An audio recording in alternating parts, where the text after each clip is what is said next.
de campo, porque eu fiz arqueologia, gosto Que de mulher pensar. sabe. E foi a placa, coloquei 4 ou 5 notas com esta informação, a partir de 4 ou 5 palavras que estão no texto, e a partir daí pus aqui 4 ou 5 notas e que deram um modo para depois nós conversarmos. Claro, claro. E então eu faço uma pergunta a vocês com toda a abertura e espontaneidade, que é a seguinte: qual de vós prefere começar?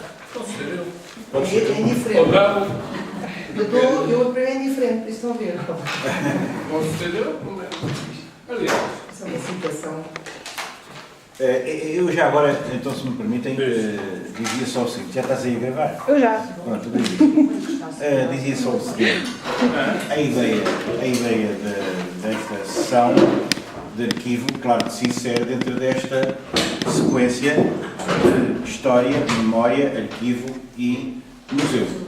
E a ideia até era, se isto correr bem, até agora tem corrido sempre bem, hoje não estamos assim, mas também não é uma questão de número, creio eu, era, evidentemente, se corresse bem, podermos continuar a fazer isso para além com outros temas, porque inicialmente eu tinha apresentado 7 temas, que aliás estão a decorrer no Porto. No Porto só nos falta o último, que é a viagem, que vai ser no dia 13 de dezembro. E lá também tem corrido muito bem, por exemplo, no outro dia, a de identidade. Estás a gravar, não estás? A de identidade. Não é que eu queria ficar para a posteridade, mas é que começávamos a fazer. Aqui está tudo a funcionar. Começávamos a fazer uma cara. Desculpa lá. Flor, essa maçã. Estou a brincar. Estavas a fazer assim uma Eu sempre quis ser preocupada. Cabral Woman. No outro dia, a sessão de identidade, que era a 6ª destas 7, correu tão bem, só foi pena, por um lado, mas por outro lado também tivemos satisfação a ir para a conferência do Zizek. Mas a conferência do Zizek, o Slavoj Zizek, aquele filósofo esloveno que agora anda a dar aí brado, um amigo meu convidou para ir ao Porto e aconteceu que foi na Faculdade de Belas Artes, na aula magna, só que aquilo não chegou e eles fizeram projeção por videoconferência para outras salas, uma das quais aquela onde nós estávamos, mas eu já sabia isso antecipadamente. Só que a correria, enfim, a distribuição das pessoas na sala foi uma coisa complicadíssima porque foram cerca de 1000 pessoas, ou seja, 1000 pessoas. Entretanto, mas foi pena, num certo sentido, porque a nossa sessão sobre identidade, em que foi um colega meu, amigo meu, o Paulo Castro Seixas, eu agora dá aquelas no ISCS, que falou sobre a questão dele mesmo, do nomadismo dele mesmo e da casa, porque, coitado, tem uma casa no Porto, mas agora dá aulas aqui em Lisboa, no ISCS, também que anda feito nómada lá Porto.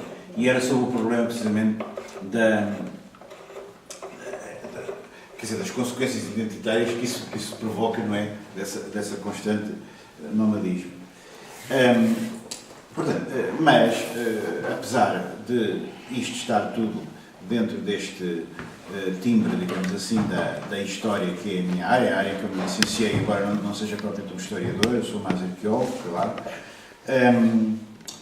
a ideia era sempre abrir a outras áreas. E, portanto, eu já pressupunha que, ao pôr aqui arquivo, nós iríamos cair numa situação que é aquela que se verifica, que é, provavelmente, o nosso colega e amigo Carlos Guardado da Silva, que eu só conheci no colóquio que a Floribela, enfim, que a Câmara organizou, aqui o Departamento de Cultura e da secção de Museus e Galerias, há uns meses, não é?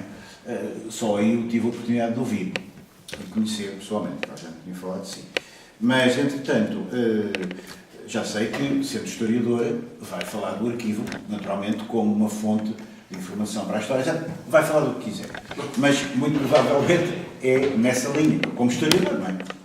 Claro que, como o filósofo, ou historiador, ou como é que nós lhe podemos chamar, não é muito difícil de sacar, Michel Foucault falou bastante da questão do arquivo. filósofo jornalista.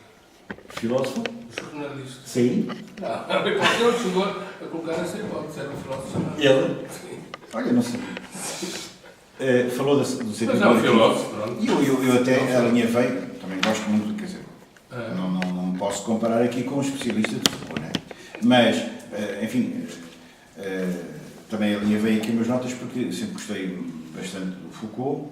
Por outro lado, também há um outro indivíduo que é um pensador italiano Giorgio Agamben, que tem aqui um livro sobre Auschwitz, sobre a questão do testemunho, não é? De quem é que pode dar testemunho de uma coisa que é, digamos, praticamente intestemunhável, não é? E claro, a questão do arquivo põe-se aí, não é? Portanto, eu não digo mais nada, porque já aqui no resumo se punha algumas palavrinhas, e então não sei se É indiferente. vocês estejam a Para ver. mim é indiferente. Eu só vou dizer que talvez quebrem um bocadinho aquilo que apresentou, porque vou fazer, ter uma formação em História e o desenvolvimento dessa formação em História, eu também tenho a minha formação área precisamente de arquivo. De Ciência da Informação, se quiser, sendo também profissionalmente, uma parte do meu exercício profissional é em arquivo e uma parte da docência também, uma vez que eu sou docente desta área, precisamente na Universidade de Lisboa. Por isso é estas duas vertentes que eu vou considerar, não apenas do ponto de vista do utilizador, mas, diria assim, da própria área científica, técnica, nessas perspectivas. Então não sei. Posso dizer algo? Está bem. Começar, Então, eu não tenho nada de consistente preparado, não tive tempo, agradeço ao Vítor o convite, mais ou menos intempestivo, mas qualquer convite do Vítor é sempre bem-vindo, mas sempre em cima da hora inesperada, mas enfim. O tema do arquivo agradou-me, quer dizer, o conceito de arquivo agradou-me porque tem muito a ver com os filósofos que venho trabalhando há uns anos, que é o Foucault, Michel Foucault, Agamben, portanto, a perspectiva de arquivo na filosofia, digamos, não vou falar do Derrida, mas os filósofos são particularmente interessados na questão deste conceito de arquivo, não no sentido mais documental, de registro de memória, e eu queria propor justamente um outro tipo de abordagem, é a noção do arquivo, que talvez saia daquilo que se chama as ciências documentais. E iria propor uma divagação, quer dizer, vou fazer mais divagações e notas de leitura do que um texto consistente, um discurso consistente, muito menos uma comunicação. Claro. Nada disso, é apenas notas de leitura, se calhar com pouca ligação, eventualmente com pouca ligação entre si, mas que podem dar ou não pistas sobre o conceito de arquivo. É isso que me interessa, fazer uma espécie de digressão pelo conceito de arquivo. A partir pelo menos de 3 abordagens. O arquivo, esclarecendo um pouco, mas muito rapidamente, a noção de arquivo em Foucault, isto não se trata de desmiuçar essa noção de arquivo, mas pelo menos a noção de arquivo em 3 abordagens diferentes. A partir de Foucault, o arquivo enquanto a tecnologia de poder, não uma abordagem de documentação histórica, nada disso. O arquivo enquanto tecnologia do poder, no primeiro momento, e o que é que isso significa em Michel Foucault, que faz parte de uma abordagem que Foucault fez a partir dos anos 70, mais genealógica do que arqueológica, porque não vou fazer aqui uma perspectiva de arquivo, que ele tem um livro que se chama Arqueologia do Saber, onde trata da noção de arquivo, mas arquivo enquanto enunciado. E essa perspectiva semântica neste momento não me interessa, porque iríamos para um campo que não me interessa tanto, mas pronto. Interessava-me, sobretudo, a questão do arquivo, num primeiro momento, como tecnologia do poder, e, portanto, vamos chamar este arquivo disciplinar, por assim dizer. E que tipo de arquivo é esse? Depois, o confronto, ou retomar o arquivo-imagem versus arquivo-testemunho, a partir de um dossiê, de uma polémica entre um filósofo da imagem, que é o Dieter Huberman, é um filósofo que tem muita produção sobre a imagem, portanto, arquivo-imagem e arquivo-testemunho. O dossiê da polémica é a polémica de Huberman versus o Lanzmann, que é aquele indivíduo que fez o documentário Shoah. Toda a gente, se não viu o documentário, que é fastidioso, mas pelo menos ouviu falar, não viu partes dele. Onde não há imagens, só há palavra, digamos assim. E, portanto, o arquivo imagem versus arquivo testemunho. Em terceiro lugar, ainda no capítulo, digamos assim, do arquivo testemunho, gostava de falar do Agamben, sobre Auschwitz, e, portanto, neste confronto que está em causa na polémica arquivo-imagem e testemunho, neste confronto de tentarmos saber o que é um arquivo, enquanto testemunho e a oposição eventualmente entre aquilo que se pode dizer e aquilo que não se pode dizer. Porque o arquivo, à primeira vista, é a memória do que foi dito, ou pelo menos na primeira versão do Foucault, o arquivo revela uma mistura entre o dito e o não dito. Não é? E onde é que o arquivo se confronta com o testemunho? Portanto, nessa terceira perspectiva, com este filósofo Giorgio Agamben, que é um filósofo vivo, de uma linha Foucaultiana, e não só. Não é?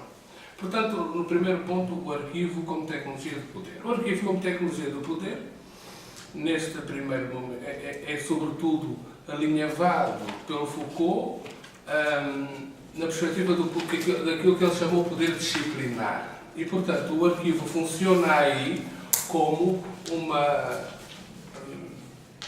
uma relação de poder com os corpos, porque a perspectiva do Foucault é que o poder perspassa pelos corpos. Toda a relação, toda a postura do corpo é uma postura sempre numa relação de poder já. Não há um corpo pré-social, digamos assim, em Foucault. O corpo, mesmo o corpo orgânico, qualquer corpo, já está informado pelas relações de poder. E nessa medida, mesmo o corpo mais simples, mesmo o indivíduo mais insignificante, mesmo a pessoa menos interessante, mesmo a margem, os indivíduos que habitam as margens, são arquiváveis. Arquiváveis porquê? E essa é a perspectiva do corpo arquivo, são indivíduos insignificantes. Num texto que o Foucault escreveu que se chama A Vida dos Homens Infames, e que é um texto de 1967, e na Vida dos Homens Infames surge-nos logo essa questão do arquivamento do corpo pelo poder, e do corpo mais simplório possível. Corpos sem importância nenhuma histórica, digamos assim. Não é um arquivo aqui histórico. Aliás, ele começa este pequeno texto a dizer isto não é uma obra de história. E, portanto, tenta fazer uma... No fundo acaba por ser na medida em que há uma outra historiografia em Foucault. E, portanto, aí é um filósofo historiador também. Mas é uma espécie... O Foucault foi fazendo uma anti-história, como foi fazendo uma anti-psiquiatria, como foi fazendo, se calhar, outro tipo de abordagens que não são inteiramente uma antifenomenologia, que não são propriamente das linhas ortodoxas. E eu volto a dizer coisas mais adiante, este livro não será, pois, do agrado dos historiadores, menos ainda que os outros. Chama-se o livro do humor. Mas antes de ir ao arquivo como infâmia, vamos então ao arquivo disciplinar. Numa das obras mais conhecidas dele, O Vigiar e Punir, uma obra de 1975, Foucault lança logo a ideia desta noção de arquivo disciplinar. A partir do momento em que o poder olha para o indivíduo e tenta regulamentar a sua conduta de forma disciplinar, e para isso necessita de arquivos, que ele chama o exame. Que tipo de arquivos são esses? Pelo menos há um registro, porque os arquivos vivem de registros, registros de acumulação documental, não é? Em qualquer arquivo há uma acumulação de documentos e há registros. E, portanto, nesse tipo de registro faz-se entrar o indivíduo,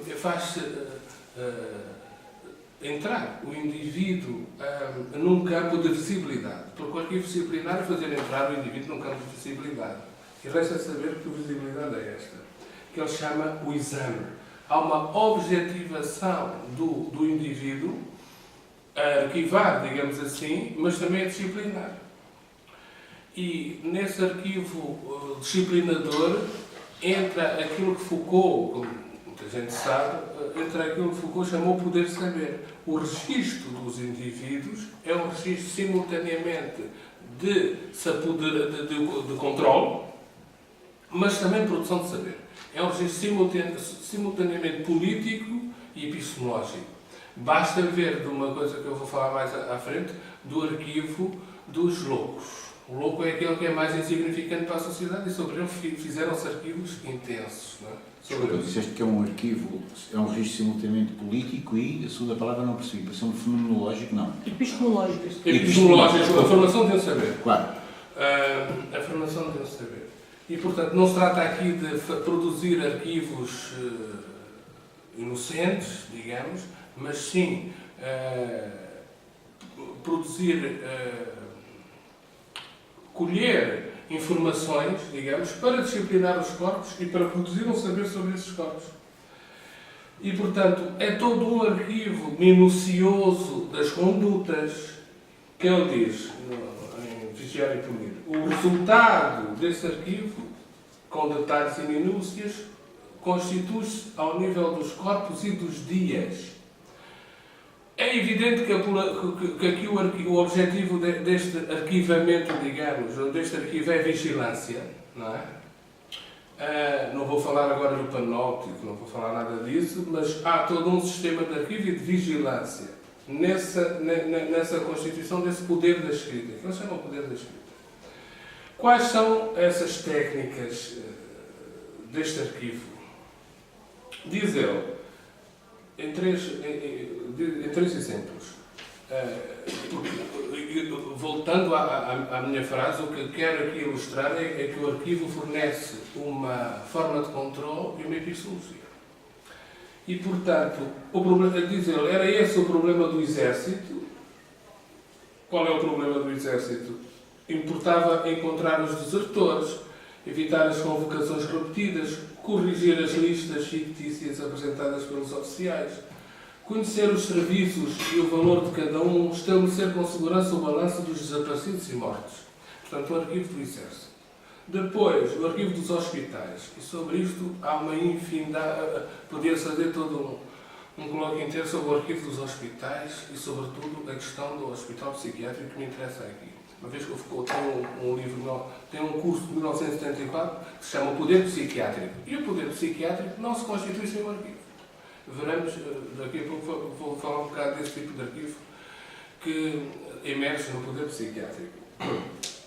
Portanto, o problema do exército, depois o problema dos hospitais, onde o arquivo visa estabelecer o quê? Reconhecer os doentes, expulsar os simuladores, acompanhar a evolução das doenças, verificar a eficácia dos tratamentos, descobrir os casos análogos e os começos de epidemias. É evidente que, do ponto de vista do poder, da constituição daquilo que Foucault chama a biopolítica, que eclode, segundo ele, a partir do século XVIII, o arquivo é muito importante. O arquivo enquanto registro dos corpos. Porquê? Porque importa a identificação das doenças, a identificação do local onde os indivíduos se encontravam, desde o problema da lepra ao problema da peste. Porque na peste a organização da cidade obedece toda ela a uma arquivística, sabemos-lhe assim, porque é uma localização dos corpos. No hospital psiquiátrico também, na cidade, isso as pessoas paisagistas sabem muito melhor do que eu essa organização da cidade, na cidade operária, a constituição de um ponto central de observação, a prisão, sobretudo a prisão com um posto de observação que mais não é do que uma situação de arquivamento. O Foucault chamou a este termo, que é intraduzível, quadriage, um esquadrinhamento do corpo nas celas. E, eventualmente, até num convento. Estamos num convento, os conventos têm celas. E, portanto, e tem um arquivo. E, se for como o nome da Rosa, há uma torre que não se pode aceder, onde estão os arquivos mais importantes. Não é? do Exército, portanto, e o problema dos hospitais. Depois, finalmente, o problema dos estabelecimentos de ensino, onde era forçoso caracterizar a aptidão de cada um, situar seu nível e capacidades, indicar a utilização eventual que se pode fazer dele. O que é que interessa aqui? Interessa estabelecer códigos de individualidade disciplinar, códigos escolares, códigos militares, códigos... toda uma arquivística, não sei se o termo ocorreu-me o termo, mas enfim, toda uma arquivística que eu chamei disciplinar. Do ponto de vista ainda disciplinar, desse poder disciplinar, existe no arquivo imagem, passando já um bocadinho para o Didier Huberman, no arquivo imagem, o Charcot, portanto, em Saint-Pétri, não sei se acho, introduziu, fotografava as histéricas. E, portanto, ele tem um arquivo, digamos, das posturas histéricas, que eu gostava que as pessoas vissem assim, rapidamente, e da histérica mais famosa do Charcot, que foi a Augustine, inclusivamente há um filme sobre ela, que foi a Augustine. E das posturas, isto deu origem aqui, é uma iconografia, e, portanto, esta iconografia explicita bem o arquivo, enquanto tecnologia do poder psiquiátrico ou alienista, a partir do momento em que as imagens, as posturas são classificadas e qualificadas. A atitude de paixão, o êxtase, a atitude de súplica. Eu gostava que as pessoas rapidamente dessem uma vista de olhos desta iconografia das histéricas e do Augustino. Portanto, porquê isto? Porquê a preocupação do Charcot, antes do Freud até chegar por lá, em estágio, porquê esta preocupação do Charcot em constituir um arquivo de imagem da histérica? Porquê em que medida é que a imagem do louco interessa para a constituição da psiquiatria, ou neste caso do alienismo? Interessante. Porque como é que o arquivo de imagem funciona aqui como constituição de um saber, de um poder saber?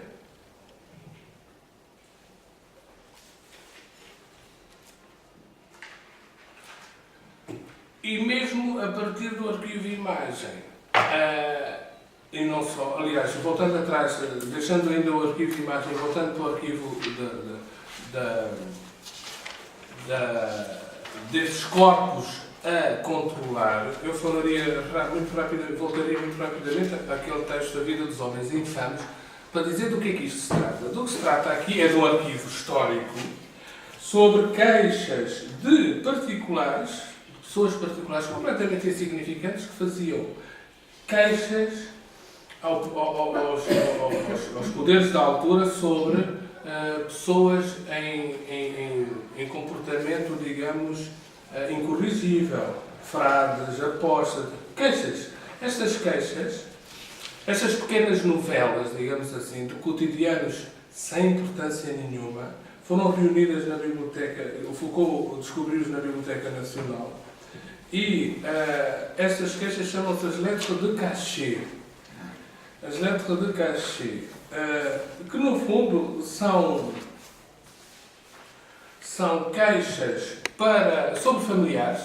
Por exemplo, a mãe tinha uma filha perdida, ou em fuga, ou na mendicidade, ou na prostituição, ou alguém conhecia um frade a cometer asneira, como agora há muitos, e fazia uma queixa aos poderes locais para intervir. E, portanto, sobre isso foi feito todo um arquivo. Que arquivo é este? É a entrega das vidas singulares ao poder, não é mais do que isso. Essa relação de poder que eu falei há pouco. Diz o Foucault, todas aquelas vidas que estavam destinadas a passar ao lado de todo o discurso e a desaparecer sem nunca terem sido ditas, porque aqui é o arquivo do não dito. que interessa muito ao Foucault aquilo que não é dito. Não é o arquivo das façanhas dos homens muito importantes ou dos fidalgos, mas é o arquivo das vidas completamente insignificantes, mas que tiveram a sua relação com o poder. Vidas que deviam estar destinadas a não existir. Vidas que estavam completamente destinadas a não terem importância nenhuma. Sem nunca terem sido ditas, não puderam deixar traços breves, incisivos e enigmáticos, senão em virtude do seu contacto momentâneo com o poder. O único traço que temos, o único vestígio dessas vidas que existem como se não tivessem existido, e na verdade se calhar não existem, e há pouco vou falar um bocadinho daquilo que não é arquivável ou não é testemunhável, é de facto uma existência que é constituída num arquivo, e existe esse arquivo nas tais letras de cachê, que era um arquivo da Bastilha. É um arquivo que estava constituído, eram arquivos da Bastilha. E que se não tivessem sido confrontadas com o poder, se não tivesse havido uma intervenção do poder sobre essas vidas insignificantes, elas por isso simplesmente não existiam. E perguntou ao Foucault, por que vai é que o poder pretende se ocupar de vidas que não têm significado nenhum? Porquê que o poder se ocupa daquilo que não... Isso é uma questão que surge neste tipo de arquivos. Porquê que o poder está preocupado com uma filha que desapareceu e que ninguém conhece e que um mendigo e que não sei o quê? Isto é interessante. Eu vou chamar isto o arquivo da infâmia, porque a vida dos homens infames. É o arquivo da infâmia. Porquê que interessa tanto ao poder este arquivo da infâmia? Que são vidas destinadas a desaparecer na noite, sem deixar rastro. Não o arquivo dos homens importantes, porque Foucault, a noção de infâmia em Foucault é uma noção curiosa, porque as noções de infâmia, como sabem, ou pelo menos há uma outra perspectiva de infâmia, do Bataille. Bataille tem uma perspectiva de infâmia, mas a infâmia do Bataille, ele fez um dossiê sobre o Gilles de Rais, um dos maiores criminosos e sanguinários. A infâmia enquanto grande criminoso. Nada disso interessa ao Foucault. Portanto, não é a infâmia do Bataille, também não é a infâmia do Borges, com a história pessoal da infâmia que é baseada nas vidas imaginárias do Marcel Schwab. Não interessa nada. Sim. Não interessa essa infâmia. Que infâmia é essa que Foucault procura? É a infâmia que, arquivável ou não arquivável, é uma infâmia de um outro tipo. É uma infâmia que se pode dizer, de uma forma estranha, que é a construção, que tem um lado de construção e outro de inconstruível. É uma construção histórica, política, textual, porque é arquivável também, mas também inconstruível. É inconstruível porque, precisamente por aquilo que eu disse há pouco, porque não tem importância nenhuma social. São indivíduos que não têm verdadeiramente nenhuma importância, nem nenhum significado. E sobre eles foi constituído todo um arquivo de infâmia. É essa a perspectiva da infâmia. E, portanto, temos um arquivo da infâmia. O arquivo da infâmia que está também nestas letras do cachê. Estes arquivos são sobre o século XVII e século XVIII. Um jovem estroina, um mau filho, um libertino, um velhaco, tudo isso no século XVII fez problema, e no século XVIII. Porquê?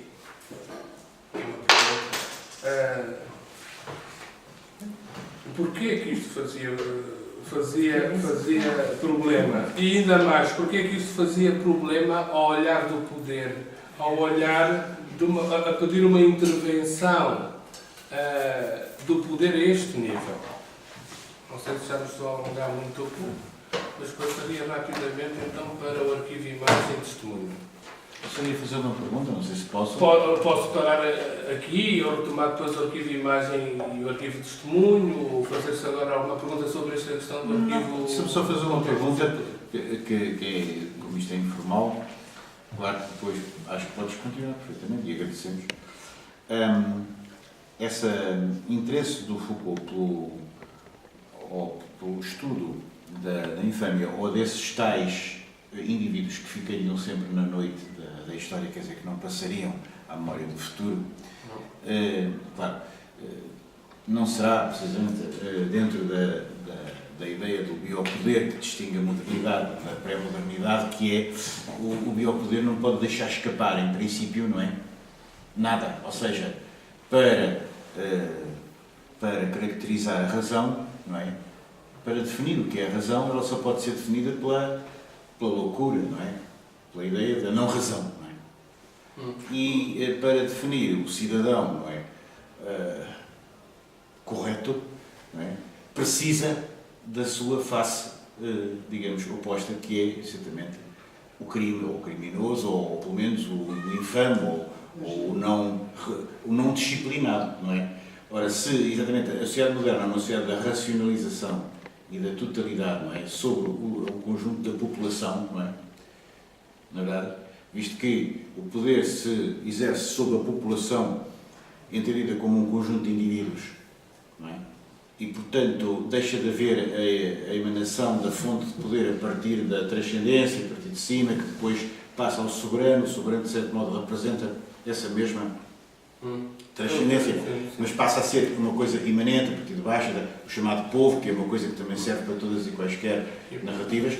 A pergunta é, o poder necessita então de se tornar arquivístico neste sentido, não há nada que lhe escape. Eu estou-me a lembrar, e não vou alongar mais só dizer isto, estou-me a lembrar do Centro Português de Fotografia no Porto, onde no último andar, para além de uma coleção que o Pedro Vicente vendeu ao Estado, que está lá, de máquinas fotográficas, que é um grande colecionador, não é? Também é curioso essa figura do Pedro Vicente, não só como um historiador da época contemporânea, moderna contemporânea, mas como um compulsivo, não é? Colecionador de máquinas fotográficas. Mas a fotografia, pá, está lá, dos presos, não é? E a gente olha para aquela fotografia do preso de frente, não é? Ao lado, e do lado, e tal, e tal. E quer dizer, a objetivação do outro, não é? E os outros infames, que eram pessoas. Esteve lá, exceto o Camilo, naquela prisão, chamada prisão da relação, o edifício da relação do Porto, que agora é o Centro Português de Fotografia. Esteve lá o Camilo. Mas a maior parte das pessoas que lá tiveram, pá, eram pessoas que eram apanhadas nas malhas do poder, de um poder que já não deixava passar nada, não é? No seu crivo. E eram arquivados. Eram arquivados. E quer dizer, a polícia, não é? Sim, e o poder é um poder de polícia. E a fotografia está muito ligada a isso, e o arquivo também, não é? É preciso. E depois vem a impressão digital. Impressão, sim. Ligado ao corpo. Ligado à questão da modernidade, talvez, porque a modernidade, isso levava muito longe, que tínhamos que fazer a distinção entre o pré-moderno e o moderno. A modernidade, na modernidade, o Estado é um corpo.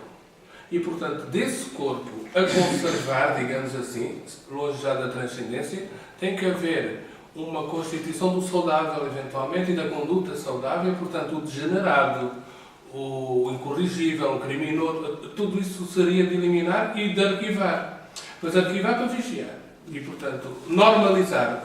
Nesta perspectiva do Foucault seria normalizar. O termo próprio é normalizar. Embora a biopolítica não serve para normalizar. Isso é o poder disciplinar. Tínhamos que distinguir a disciplina da biopolítica, mas em todo o caso há um poder, o poder visa normalizar os comportamentos e por isso a ajuda do arquivo enquanto tecnologia do poder. Isso é um facto. E o corpo a disciplinar, digamos, necessita de toda uma arquivística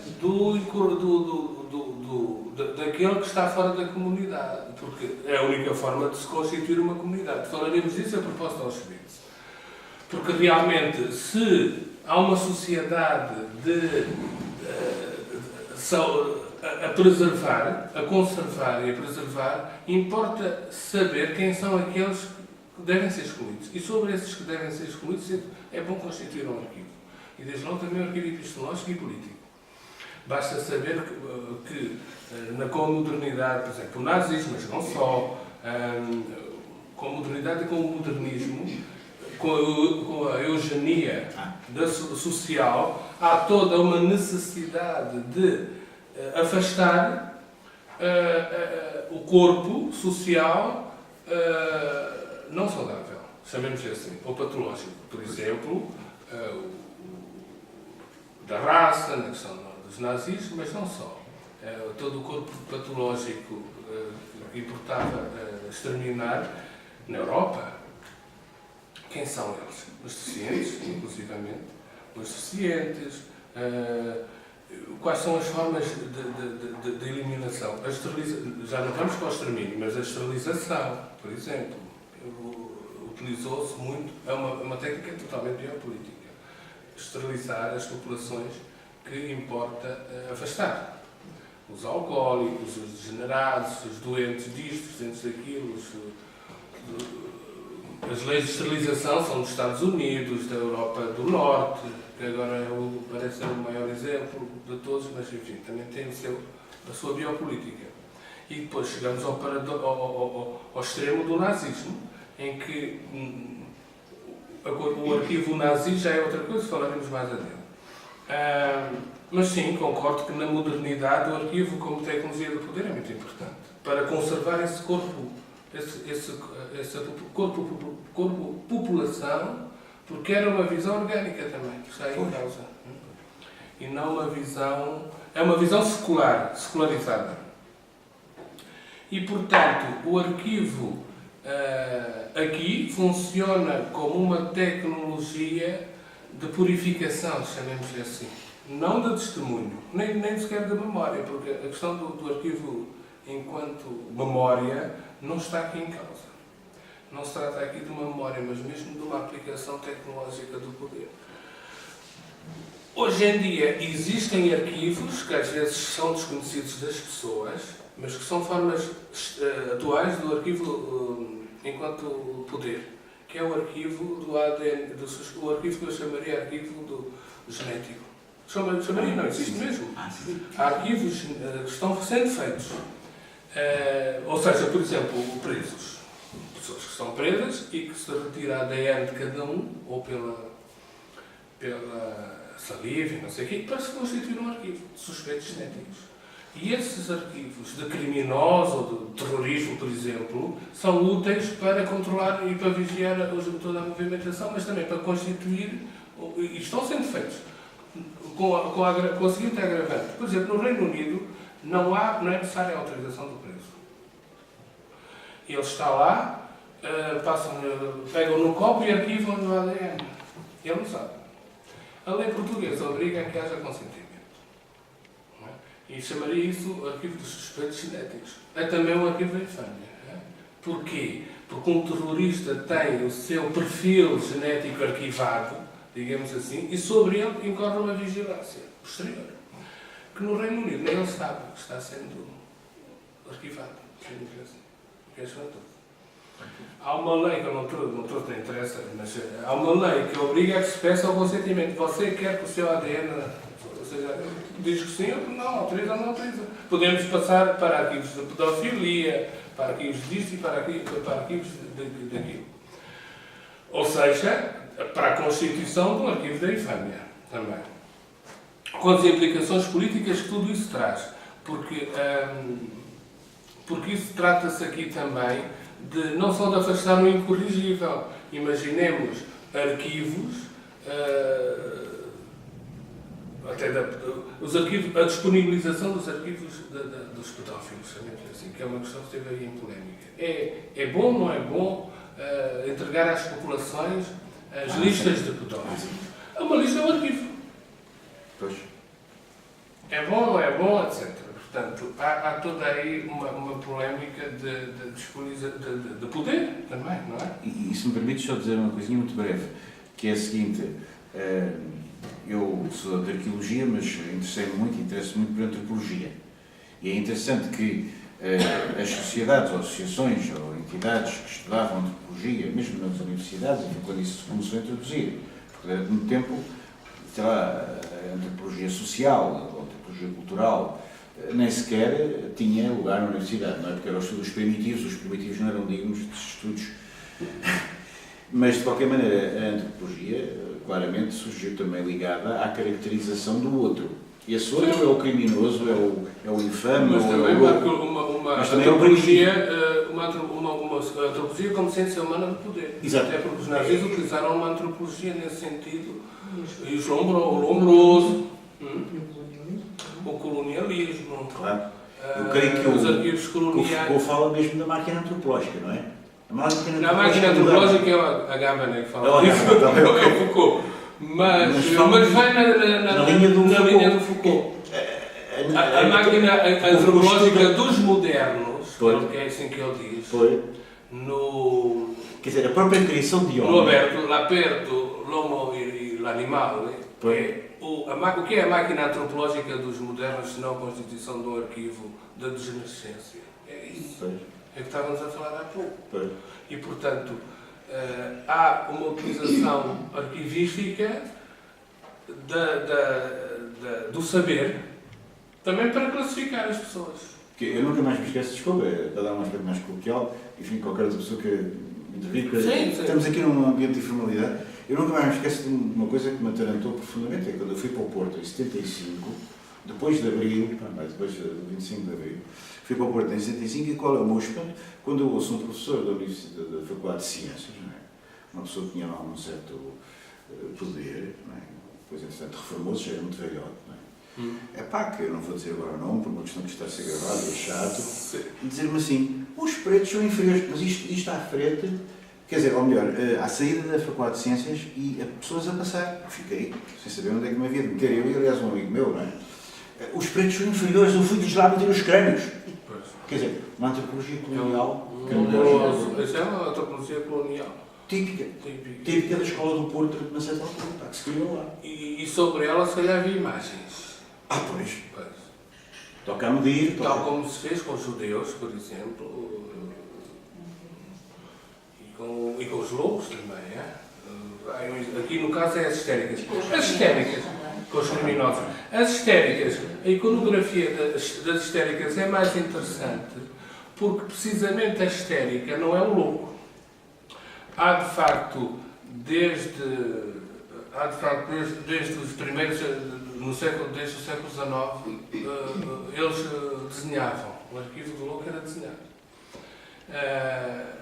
desenhado. E os tratados dos alienistas, muitos dos tratados dos alienistas têm desenhos típicos da postura do louco. E é sobre essa postura que eles iriam comparar. Dizer, vamos ver que postura você tem. Que é para ver até o tipo de loucura, etc. Se é melancólico, se é... Ou seja, o arquivo está acompanhado de uma classificação nosológica. De sintomas... De uma classificação? Nosológica. De uma nosologia. Sim. E, portanto, o desenho classifica a pessoa. E, eventualmente, pode-se fazer uma espécie de catálogo. E fazia-se. Catálogo, como se fazia na questão das histéricas. Exatamente. Qual o problema? Agora, a histeria é uma Isso coisa... tem muito a ver... Desculpa interromper, pá. Não há problema. Isso tem muito a ver com a própria arqueologia. Porque, até cada altura, a arqueologia e as ciências botânicas, as ciências zoológicas, porque se aplica ao homem e ao lobo, não é? E à classificação... Tem a ver com as raças humanas. Eu, quando era miúdo, havia uma coleção de cromos, que era as raças humanas. Exatamente. Eu colecionava aquilo, colava aquilo com todo o prazer. Não é? Eras, portanto, um racista inocente. Inocente. Um racista inocente. Perfeitamente. Mas, quer dizer, isto tem muito a ver com a questão que eu estava agora a lembrar-me. Da classificação, da arqueologia, será? Da arqueologia. Porque sempre me pareceu uma coisa impúdica. E isto, vocês agora vão pensar que eu tenho uma mentalidade perversa e que faço associações ou conotações esquisitas, mas eu não me importo nada. Estamos aqui numa base de absoluta tranquilidade uns com os outros, que é a seguinte: eu quando vejo uma peça pré-histórica, de frente, de lado, de perfil, de secção e do outro lado, fica assim a pensar. Mas o homem pré-histórico nunca na vida deve ter pensado na peça assim. E depois é como se fazia as plantas. Fetos, quaisquer tipos de plantas. Isto é a nossa reportagem. Temos direito a fotografia. É isso. Vocês estão muito importantes para nós. Os que nos põem nos jornais. Estou a brincar. Somos poucos hoje, mas somos bons. De costas então ainda sou melhor eu. Não se vê a minha cara. Não fico, já vamos ser arquivados mesmo. Já estão a ser arquivados. Pois é. Estamos rodeados. Mas, desculpem esta Os introdução, mas sabes o cromos quê? é uma ideia Os curiosa. cromos. E depois não é só isso, é a própria imagética arqueológica, estás a perceber? É de natureza objetivar de uma forma completamente curiosa tudo aquilo quanto é exótico, não é? Eu tinha um tio-avô, a única figura da minha família, enfim, que é uma família muito modesta, mas tinha um tio-avô que estava ligado à África. Dava umas aulas na escola colonial e depois mais tarde, pronto, depois faleceu, mas aquilo tornou-se na escola superior colonial, depois tornou-se no ISCSPU, e depois no ISCS. E esse, vai-me tirar fotografias a mim, já vou ser liquidado do trabalho. Mas esse meu, também pode ter este meu amigo que eu tenho estado aqui a falar, é o professor. Não é estar a falar que merece uma fotografia. Nosso amigo também foi aqui convidado, mas, eu tinha lá um ou outro livro, por acaso havia um que até agora me apareceu quando foi do falecimento do meu pai o ano passado, e que eu devolvi à Sociedade de Geografia, era da Sociedade de Geografia. Que era uma coisa fantástica, porque tinha mesmo figuras imaginárias, quer dizer, monstruosas, não é? Porque é um livro do século XVII, era do Cadornega, que era um tipo que escreveu a História Geral das Guerras Angolanas, alguns nessas épocas. E realmente a objetivação das coisas, quer dizer, aquela necessidade, não é? E a gente sabe que antes de haver a antropologia dita científica, havia, e a zoologia dita científica, havia toda uma figuração, não é? E uma arquivística, quer dizer, dos monstros, não é? Dos monstros, ou de figuras meio animais, porque se dizia lá naqueles continentes da África, existem uns indivíduos que são meios homens, meios macacos. Os monstros, chamemos assim. Diz? Pois? Há uma tipologia de monstros, seres perfeitamente imaginários, não é? Isso decorre dos bestiários medievais. Há um bestiário também. Quer dizer, não é medieval, o bestiário vai ao Império Romano ainda. Temos bestiários desde os séculos V, VI, e depois a Idade Média é rica nisso, e tem esses imensos livros com elementos da zoologia e da botânica, tem mesmo para as plantas também, para o exótico, para o diferente. Aliás, há bocado estava a ouvir a questão da modernidade, a afirmação de nós mesmos, cada um de nós, e do mundo moderno, é uma afirmação sempre face ao outro. Aliás, a noção do outro surge na modernidade, ainda que ela esteja presente conteúdo na Idade Média e para trás. Mas a afirmação do outro, do nós face ao outro, do diferente, do desconhecido, do estranho, o estranho é uma invenção moderna. Porque a pré-modernidade sabia integrar bem, ou pelo menos conseguia integrar, para saber o diferente. E, portanto, o afastamento isso tem a sua... Porque é diferente, é marginal, mas faz parte de nós, no sentido que é isso que justifica a nossa existência também, é a nossa afirmação. Porque o marginal não é de fora, é de dentro. Sim. Não está fora da nossa sociedade.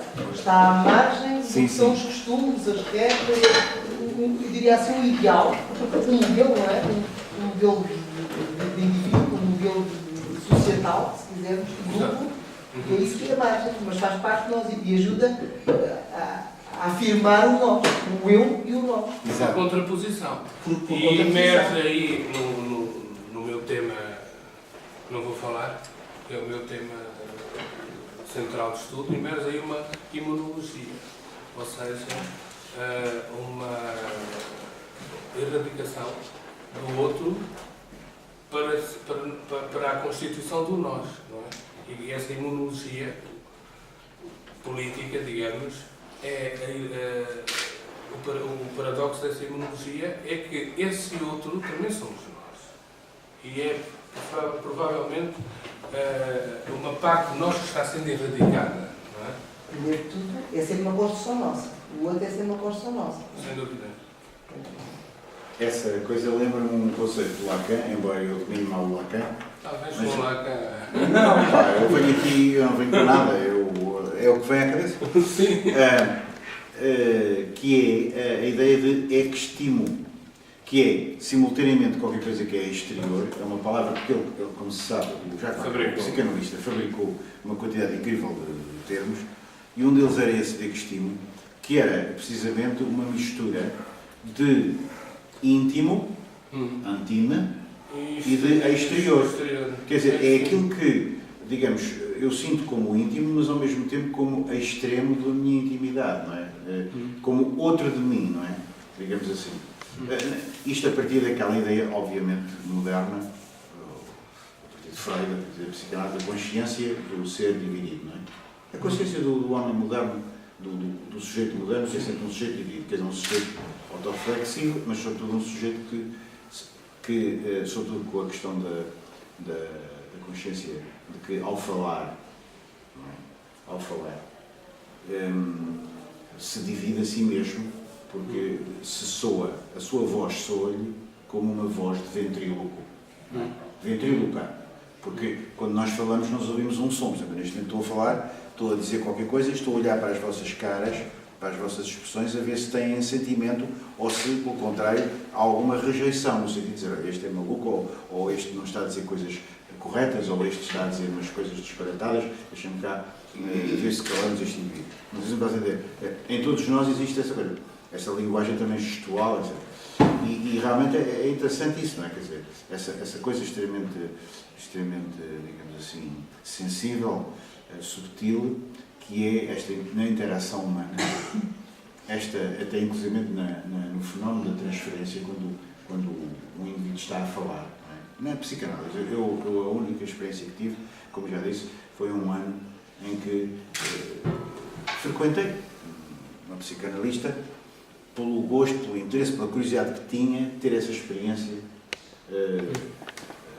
psicanálise. Depois, não só isso era no Porto, não foi possível continuar, como também, enfim, financeiramente, isso aquilo não era barato. Ainda por cima não passam faturas porque os psicanalistas não têm. Não adianta para pôr no IRS. Depois tem que pensar enquanto psicólogos, etc. Sim, porque há uns que são suficientemente espertos para se intitularem psiquiatras, psicanalistas e psicólogos. Ou então, psicanalistas e psiquiatras, porque eu já estive num congresso da Sociedade Portuguesa de Psicanálise e havia lá. Não sei se são visitantes aqui. Não podem ser visitantes só, não é? Pronto, mas isto não é para estar a interromper ninguém, mas não, o espírito da conversa também é um pouco esse. A introdução é absolutamente necessária. Pois, é que à medida que vêm algumas ideias, uma pessoa depois tem receio de as perder. Portanto, mas talvez fosse permitir aqui ao José Caselas que concluísse, porque o que ele nos está a dizer, para mim, é muito interessante, porque eu sei algumas destas coisas que ele está a dizer, ou julgo saber, mas há outras que não sei tão apuradamente como ele as diz. Portanto, é-me útil, a mim pessoalmente é-me útil, estas formulações assim, tão mais rigorosas. Estamos numa ciência da inutilidade. Como dizes? Só te interessa a ti, estamos no campo da inutilidade. Não, está toda a gente muito útil. Então eu sou um inútil. Eu estou-me a referir ao princípio de utilidade, que é abranger o máximo, o maior número de pessoas. Está certo. Isso é o princípio da utilidade. Está certo. E se assim for, só abrange um, é inútil. Está certo. Certo? Não era pela afirmação do eu faço ao outro. Esta é mal. Se isto só interessa a uma pessoa, é perfeitamente inútil. Não. Então o arquivo de imagem e testemunho, e acabo com isso, acaba assim, que é para não maçar mais as pessoas com o arquivo. O arquivo de imagem. O arquivo de imagem. Sim, eu trouxe isto para mostrar. Eu trouxe isto por vários motivos. Primeiro, não consegui escrever e fazer as citações, não tive tempo. Portanto, trouxe isto, leio, se as pessoas quiserem. Mas isso é um espírito. Didi Huberman, que é um filósofo da imagem, tem aqui Imagens Apesar de Tudo, que está uma tradução portuguesa, onde tem um capítulo que se chama Imagem Arquivo ou Imagem Aparência. Daqui do que se trata aqui é da história de uma polémica, como eu disse há pouco. Polémica sobre o quê? Sobre Auschwitz. E a polémica entre o Huberman e outros envolvidos, mas o que importa aqui não são os que se juntaram, não são as fações que se juntaram contra ou a favor da polémica, porque depois juntou-se aqui umas hostes, uns a favor do Huberman, outros a favor do Lanzmann. Isso gerou uma polémica mesmo escrita, troca de escritos, não sei o quê. Mas o que me interessa é o confronto Huberman-Lanzmann. O Lanzmann fez o filme, aquele documentário, não é? E, portanto, do que se trata aqui no arquivo de imagem é a imagem como documento. E é um documento que tem que ser, que atesta esta coisa absolutamente inarquivável ou de um registro impossível que é Auschwitz. O que é que se pretende aqui? O que é que o Lanzmann pretende? O Lanzmann pretende defender pretende defender a palavra absoluta contra o silêncio de Auschwitz. Porque sobre Auschwitz não há muita coisa que se possa dizer. Ou sobre o horror de Auschwitz não há, dizia o Lanzmann, não há nenhuma imagem possível enquanto arquivo. Há apenas a palavra de quem lá esteve e, portanto, a perspectiva do Lanzmann é a rejeição da imagem como arquivo. O Didier Huberman, no título diz tudo, Imagens apesar de tudo, quer convocar a possibilidade da imagem ser também ela um testemunho de Auschwitz. Diz o Lanzmann, não há uma única imagem de arquivo dos campos de Belzec, Sobibor, Kelmo e praticamente nada sobre Treblinka. E, portanto, há imagens de facto de Auschwitz, mas para Lanzmann, essas imagens de Auschwitz, e depois vou mostrar quais são, que estão aqui em causa na polémica, são aquilo que o Lanzmann chama imagens sem imaginação. Ou seja, o arquivo e imagem, do ponto de vista de Auschwitz, seria uma imagem fetiche, sem imaginação. E, portanto, nunca poderia constituir-se aqui um arquivo autêntico, mas apenas pela palavra. Por isso é que o documentário, sei não sei de quantas horas, 20, não sei, eu fui vendo aos poucos que aquilo não parece uma coisa. Está aí. E está à venda Está na FNAC. Shoah. São horas e horas e horas. Não sei se são 9 horas. De testemunhos, sem imagens. São vários DVDs. São 4 testemunhos, quer dizer, até sonoro. Não, as pessoas estão falando. Estão falando, a dizer, ali havia o campo, só há ervas, ali fazia-se isto, ali fazia-se aquilo. Mas não há nenhuma imagem dos acontecimentos. Não há nenhum registro. Então, aliás, sobre isso vou fazer não já agora. Desculpa lá, não que imagem é que se vê no vídeo? As pessoas a falar. Ver-se as pessoas a falar. Os sobreviventes a falar. Está bem. Não há fotografias da época para aqueles... Já agora pensei noutra coisa na questão do arquivo de imagem. É que há aí um filme, porque falaste no filme, há aí um filme, não sei de quem, do indivíduo há um filme sobre o Pol Pot. Qual é o país? Os Khmeres Vermelhos. Do indivíduo, falou nisso, que se chama A Imagem que Falta. Pois, exatamente. Chama-se A Imagem que Falta. E, portanto, é uma reconstituição histórica, digamos, mas não só, de uma situação onde não há imagens. Aliás, só há uma imagem. Há só um pequeno filme sobre isso. E que, portanto, ele reconstitui aquelas imagens. Eu peço desculpa de falar para ali. Não é que vos quero ignorar, mas é a economia da conversa. Ele reconstitui as imagens que faltam com bonecos de barro. Toda aquela situação do Campo Cheio, não sei, toda aquela situação do Pol Pot é reconstituída com imagens de barro, porque não há imagens. E, aliás, só há um pequeno filme daquelas situações. Aliás, eles cometeram as maiores atrocidades numa escola Tuolong, uma escola onde fizeram as coisas piores que se podem imaginar e não há imagem nenhuma disso.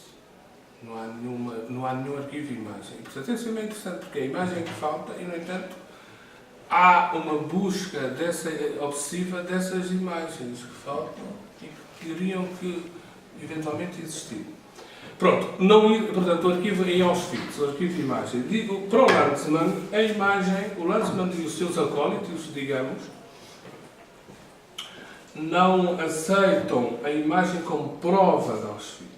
Ele até diz vai muito mais longe do que isso. Eu estava a dizer que ele chama isso imagem sem imaginação e, portanto, para ele, o monumento, para ele é o monumento a palavra. É a palavra da testemunha do sobrevivente que monumentaliza o acontecimento. A imagem destituiria completamente esse acontecimento aos Auschwitz. Para além do mais, critica, por exemplo, o Spielberg, porque ele diz que o Spielberg tentou reconstruir e fabricar arquivos. E então tem a parte mais polémica do Lanzmann. Isso é aquele filme sobre aquele salvador nazi, ele a lista de Schindler. Sim. O Zizek também critica muito a lista de Schindler. Sim. Eventualmente como arquivo falhado, ou não, como reconstituição, não é? Mas vais ver que esta imagem que falta não é uma reconstituição falhada e ainda por cima sem imagem. Mas pronto, diz o Lanzmann que se eu tivesse encontrado um filme secreto, dado que era estritamente interdito, um filme secreto realizado por um SS, em que se mostrasse como 3.000 judeus, homens, mulheres, crianças, morriam juntos, asfixiados numa câmara de gás do crematório 2 de Auschwitz, se eu tivesse encontrado tal coisa, não só não a teria mostrado, como a teria destruído. Não sou capaz de dizer porquê. Para mim é óbvio. Isto é uma afirmação de mais polémica possível. Ou seja, seria a obscenidade Para mim não é nada óbvio. Eu percebo o porquê, mas é que E porquê?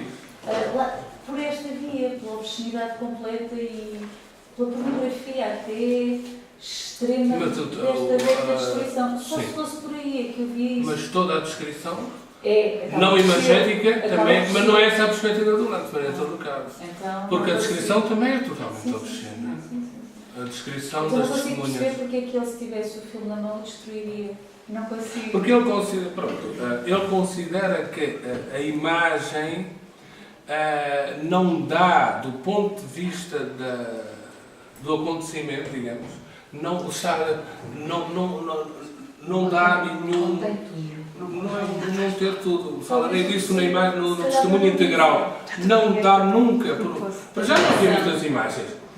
Em todo o caso, mas não é pela falta de imagens. Não dá verdadeiramente o que aconteceu. A dimensão total da Sim, coisa.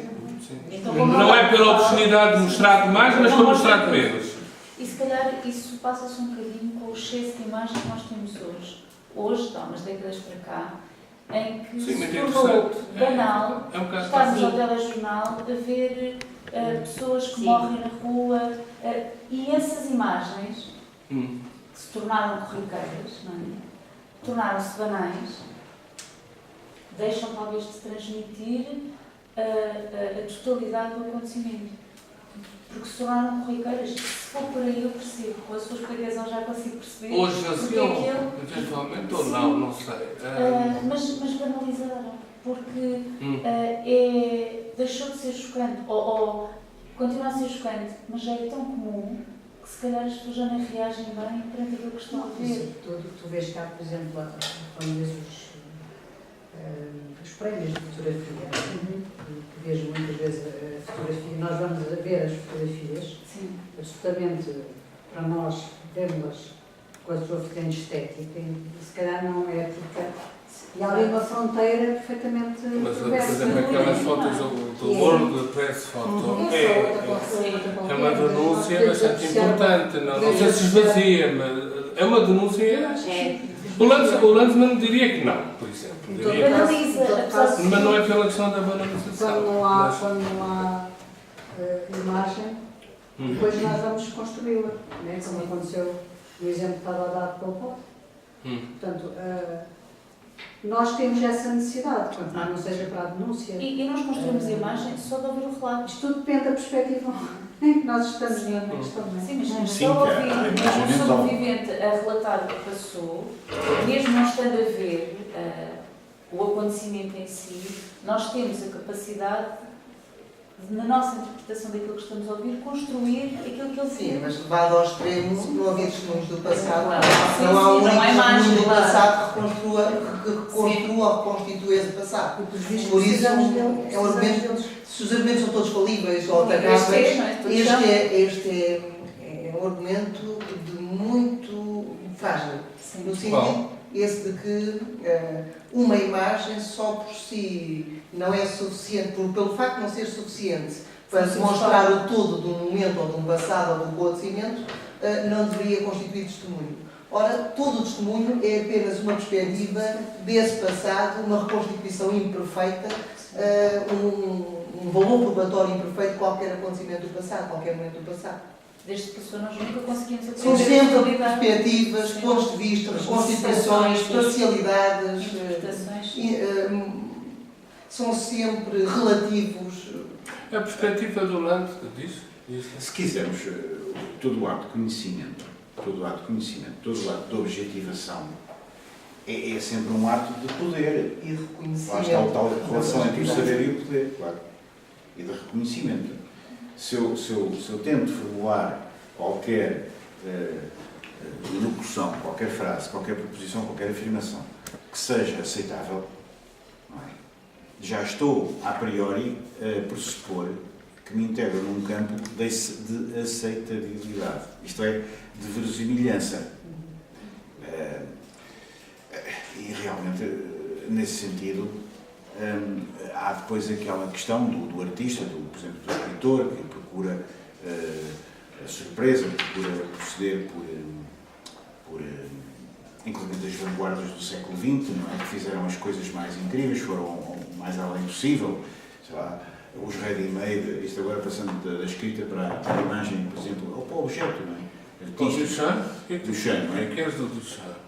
Quero para dizer que o Duchamp desacralizou, não é? Por completo a coisa em si, na medida em que, ao trazer um urinol, não é? Para uma exposição, virá-lo ao contrário e chamar-lhe la source, a fonte. Claro, uma coisa para onde se urina, portanto, para onde cai um líquido que é uma excrescência do corpo, não é uma coisa que é para deitar fora, não é? Que é tóxico, que se nós mantivéssemos nos iria contaminar completamente. Portanto, ora, uma fonte normalmente nós associamos à água, portanto é um elemento, pelo contrário, fonte da vida. E a própria inversão do objeto, não é? Mas, no fundo, para que é isso? Para mostrar que, digamos, o contexto é que faz a obra de arte. A obra de arte não tem nenhuma aura particular, quer dizer, desacralizando-se, não é? É o museu, ou é a galeria, ou é a exposição que canoniza, não é? Que canoniza a obra de arte. Quer dizer, que a transforma uma realidade banal numa realidade excepcional, não é? E isso tem a ver com aquelas reflexões também do próprio Walter Benjamin sobre a questão da perda da aura, não é? Isto é, no momento em que nós conseguimos reproduzir um quadro, não é? E em milhares e milhares de tecnicamente, a reprodução mecânica. A reprodução mecânica, simplesmente, nesse ensaio, o Benjamin sugere que essa perda da aura não é qualquer coisa assim tão trágico, porque nós temos sempre a possibilidade de reaurar, ou seja, de voltar a dar alguma capacidade de atração, de sedução e até de qualquer coisa de sublime, que podíamos chamar de sublime, embora isto seja um conceito muito complicado, àquilo que se tornou banal, ou seja, que nós vemos reproduzir em todo lado, a última ceia de Cristo do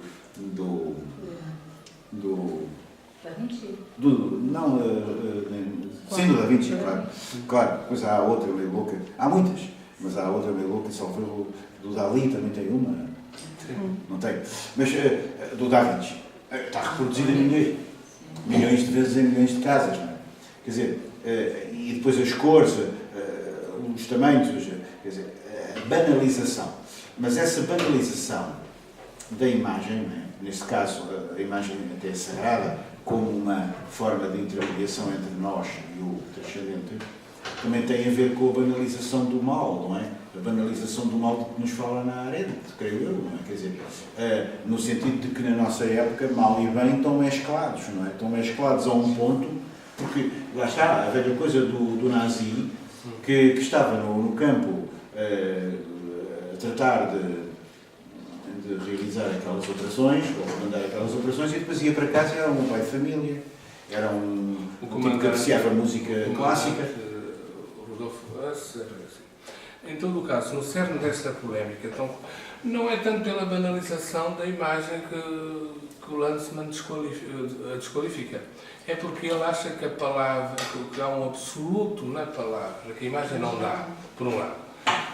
Por outro lado, eu, por exemplo, na linha do Huberman, não aceito nada que a imagem não possa dar esse acontecimento. É claro que há vários testemunhos disto e daquilo, quem leu relatos sobre o que se passa, tudo isso é um testemunho. Mas por que motivo sobrevalorizar o testemunho da palavra à imagem como testemunho? Não, para o Lanzmann, para o Lanzmann, o que interessa é o testemunho da palavra. Sim, a imagem está fora E vamos já ver... da equação. Sim, exatamente. Vamos já ver até que ponto é que nem o testemunho é arquivável com a postura do Agamben, que eu vou terminar. Eu queria perceber o contraponto. Agora, o que o Lanzmann pretende aqui é no fundo, sobrevalorizar... O Lanzmann fez aquele registro. E peço desculpa. Muito obrigado. Está bem. Perguntar não se pediu nada, por mim, para vontade. Muito obrigado. Boa continuação, boa tarde. Obrigada. O Lanzmann, de facto, tem uma perspectiva, digamos assim. Podemos aceitar ou podemos não aceitar. Eu, por exemplo, não aceito, mas a perspectiva do Lanzmann é, sobretudo, o opor a palavra absoluta, no sentido de que a palavra diz muito mais do que a imagem, ao contrário do Chavão. E, portanto, não há imagens supostamente aceitáveis que nos deem a realidade, o real de Auschwitz. O cerne da polémica estão 4 imagens que foram captadas por um dos elementos Sonderkommando, que eram os indivíduos judeus encarregues de metê-los na câmara de gás, tirá-los da câmara de gás e levá-los aos fornos. E houve, feitas em segredo, 4 imagens que conseguiram sair de Auschwitz e que, portanto, sobre essas 4 imagens é constituída toda essa polémica. E o Lanzmann diz ainda uma outra coisa pior. Diz que não há imagens suficientes. Ora, há imagens suficientes. Há imagens dos campos. Há imagens suficientes. Não é? Há imagens suficientes. Os nazis tentaram destruir o máximo possível. Não é? E eles próprios estavam fascinados pela questão da imagem. Os nazis, porque eles tiravam imagens. Sim. Ou seja, o nazismo fazia o arquivo... fazia o arquivo sistemático... Mas eles tentaram Mas eles depois destruíram alguns, não sei o quê. Tal como destruíram... Que é isso que diz o Agamben, não é? Sim. Tal como destruíram também documentos, portanto, arquivos. Documentos e arquivos. E, portanto, a reconstituição da memória dos campos por meio da imagem parece a Lanzmann uma falsa descrição. Porquê? Porque a imagem retira a imaginação. O que é que ele quer dizer com isso? Na imagem esgota-se tudo. Esgota-se a mensagem. Eu poderia compreender um bocado o Lanzmann com 2 ou 3 exemplos, mas sobre Auschwitz não aceito. Hoje em dia, a comunicação social faz com que a imagem esvazie conteúdo total. Ou colocar uma câmara de televisão durante 4 horas à porta de um tribunal onde não se está a passar nada, é por imagem e, portanto, por vazio. e aquela imagem não serve para nada. Não é testemunho de coisa nenhuma. Não testemunha acontecimento nenhum. A comunicação social, aí eu percebo um bocado, rapidamente cai nesta imagem sem imaginação, em que nos está a mostrar imagens de coisa nenhuma. E as pessoas estão ali presas, com muita atenção, a nada. Portanto, essa imagem é uma imagem do não acontecimento. Ao passo que, se houvesse um testemunho, segundo o Lanzmann, se houvesse um testemunho do que estava ocorrendo, esse ia muito mais longe do que a imagem. Digamos que, naquela ponte que caiu entre os rios e não sei o quê, em que puseram uma câmara virada para as águas. Eu assisti a isso. Não há nada mais indigno e mais vazio do que aquilo. Durante 5 dias a filmar as águas. Portanto, tem que ser a plenitude da imagem e a partir de notícia nenhuma e com pessoas a falar continuamente sobre aquilo. Sobre nada. Sobre a imagem, que agora vem uma água, vem não sei. Ou seja, é o apogeu do vazio. E o Lanzmann queria evitar isso, eventualmente, através da valorização do testemunho. Mas a pergunta é esta: pode o testemunho ser assim tão valorizável? No mesmo caso aos filhos. E então temos o arquivo e o testemunho, que é a questão do água. Esse problema, para mim, começou a dizer isto aqui para fazer a ponte depois com o que dirá o nosso amigo Carlos Loureiro, que é o problema da história também, não é? E o problema que nós temos em relação ao passado, que é um problema sempre um bocado complicado, não é? Por exemplo, não sei se por acaso conhecem aquele artigo do Christophe Paulian, que é um indivíduo de origem polaca, que tem um artigo de célebre, eu não tenho a oportunidade de trazer, mas eu até ultimamente li aquilo com atenção e escrevi qualquer coisa com base naquilo, embora muito, muito embrionário ainda, que até está no academia.edu. Usas isso? Sim. Eu ia lá procurar, mas eu acho que já tenho ligação a ti. Não sei se conhecem este sistema, do academia.edu. Estão lá, também estão lá. Aliás, estamos comentados. Que é uma coisa muito útil, porque você vai ali ler teses justamente das coisas. E só para dizer o seguinte, o que eu gostava de falar, hoje tenho brancas para me fazer mais sentido. O indivíduo que fez o artigo... O do Christophe Paulian. E este problema da história, sobre a história, pende sempre um problema, isto agora como licenciado em História, mas temos ali um historiador mesmo. Fulgado também é licenciado em História, não sei se há aqui mais alguém que venha tirar a licenciatura em História, mas isso não quer dizer nada. O pré-historiador é o historiador, essa é a publicação também. O pré-historiador é o historiador. Claro, mas muito especial. Muda só as fontes. E a temporalidade é totalmente... Mas era só para dizer que nós temos uma relação em relação ao passado, não é? O que eu ia dizer primeiro era que a história tem uma relação, um problema, que é o problema da credibilidade, não é? Portanto, lá está o problema do testemunho, ou se quisermos do documento, ou da veracidade do documento. Já sabemos que a história, a partir do momento em que se constituiu como ciência, entre aspas, estabeleceu todo um protocolo, todo um conjunto de regras, naturalmente, de crítica interna, de crítica externa, tudo isso que aprendemos e que vocês historiadores, não é? Aqueles que fazem mesmo história, no sentido da história das épocas, desde a descoberta da escrita, conhecem bem. Portanto, tem esse problema da credibilidade. Porquê? Porque parece-me que, há um autor que diz isto, que na própria etimologia da palavra história está a ideia de aquele que viu, em grego.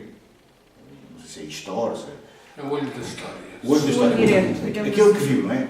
Não é? Testemunho direto. Exatamente. Quer dizer, aquele que viu é aquele que realmente sabe. E, portanto, todo aquele que conta o que viu, ou que está a falar de uma coisa que já se passou, está a falar de uma coisa que não existe, porque na verdade já se passou. Em realidade, o passado nunca é presentificável, porque por definição a própria palavra passado só existe porque há uma perspectiva, não é? Não sei se pode dizer, de alguém que está num presente a olhar para um antes. E, portanto, agora, claro, os historiadores positivistas, não é? Acreditavam em que era possível, por reconstituição paulatina, quer dizer, há a imagem das ciências naturais do século XIX, a mesma coisa, de reconstituirmos um dia o passado. Quer dizer, quase uma coisa de tipo religioso. Quer dizer, a gente acabaria por redimir esta nossa, a memória, o problema da memória, acabaríamos por redimir a memória, não é? E inclusive a memória de tanta gente que morreu, quer dizer, injustamente, ou sacrificiada, ou crianças que não chegaram sequer a atingir, não é? Todos esses crimes, inclusive os nazis. Mas nós dizemos assim, a história é sempre o ponto de vista. E, portanto, e a perspectiva pós-moderna, ou a ideologia pós-moderna, não é? O Frederick Jameson caracteriza a ideologia pós-moderna como a ideologia do capitalismo na sua fase mais recente, portanto, do neoliberalismo. Não é? Em inglês, o pós-modernismo ou a ideologia do capitalismo ou do neoliberalismo, qualquer coisa assim. Quer dizer, se uma pessoa fosse a relativizar por completo o passado, isto é, a desvincular-se da necessidade de ser verdadeiro, de apresentar o testemunho verdadeiro, claro que o verdadeiro é sempre depois protocolizado e naturalmente legitimado por uma comunidade de outros historiadores e de outros cidadãos, de outras pessoas, não historiadores. Se fôssemos a desvincular-nos dessa obrigação de ser verdadeiros, ou de ser o mais possível rigorosos, digamos assim, em relação ao testemunho, nós iríamos até à ponto de negar a existência dos campos nazis, como sabes que existe todo um conjunto de gente. E o Agamben fala disso. A história está, portanto, presa, sempre, entre estas duas coisas, que é, por um lado, nós não podemos, de maneira nenhuma, absolutizar a história, porque se absolutizarmos a história, criamos uma narrativa fixa, que é própria dos regimes ditatoriais e que depois também cria, assim como faz para trás, para o passado, faz para a frente, para o futuro, quer dizer, define uma espécie de escatologia ou de etapas absolutamente obrigatórias que mais ou menos percorrerão até atingir uma determinada fim. Não é? Os nazis tinham, por exemplo, um objetivo bem definido, não é? Que era, evidentemente, para eles completamente justificável. Completamente justificável. Quer dizer, não era uma coisa de loucos.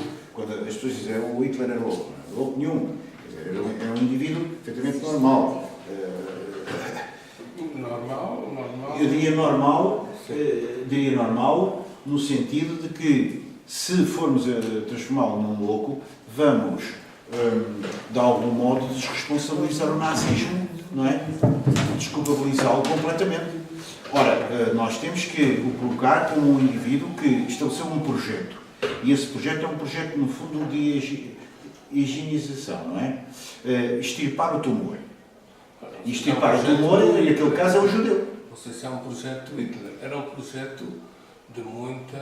Era um projeto que estava... O projeto de eugenia... Que ele convenceu muita gente. Sim, mas o projeto de eugenia não é um projeto do Hitler.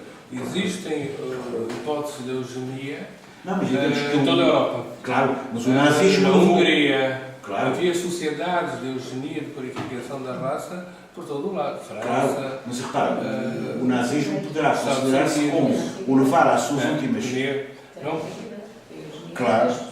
Sim, mas as...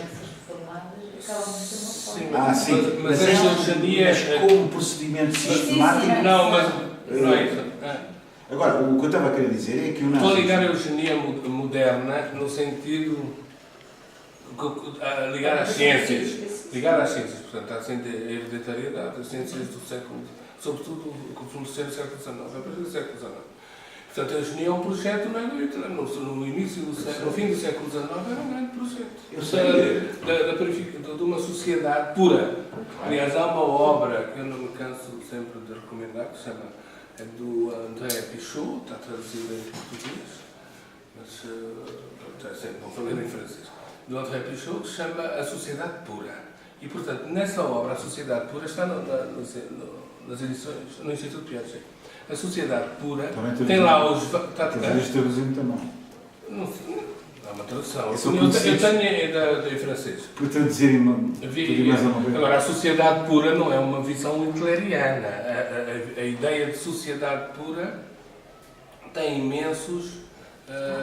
Sim, não, eu estava apenas a dizer... Que é a ideia da eugenia. Agora, eugenia em si mesma é um projeto moderno. Claro. Agora, o que eu estava apenas a dizer é que o nazismo foi, por assim dizer, extremou sem dúvida, esse projeto levou ao extremo no sentido de essa ideia. localizar Concretizou. e concretizou. Não chegou a concretizar, quer dizer, tentou concretizar no sentido mais extremo, não chegou a levar até ao fim a solução final, não é? Senão não havia judeus. E por isso. Agora, retomando o último ponto do testemunho, eu diria o seguinte: